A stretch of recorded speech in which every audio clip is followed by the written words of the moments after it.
আমি এই প্রশ্নটাই আমার কাছে মনে হয় আমার জীবনের সাথে মানানসই না। আমি কোনোভাবেই এই দেশ ছাড়বো না। এই দেশ আমার। দেশ ছাড়বো তো আমি কখন, যদি আমার এমন কোনো অসুখ হয় যেটা দেশে কোনো আর এই রোগ দেশে কোনো চিকিৎসা নাই, তাতেও আমি মনে করি মৃত্যু তো হবেই, দেশটাতে হওয়ার মতো শান্তি আর কোনো কিছুতে আমি পাই। তো আদর্শের একটা মানুষ কোনোদিন তার আদর্শের মানুষকে এই বিপদে রেখে, ক্রাইসিস মোমেন্টে রেখে যাইতে পারে না।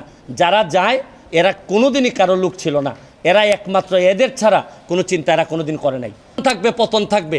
তারপরে যে যে আদর্শের আছি, এই আদর্শের দুঃসময়ে যদি থাকতে না পারি, না হয় আমার এমপিত্ব যাবে, আমাকে না হয় কেউ আর ফলো করবে না, আমাকে জাতীয় বেঈমান বলেন।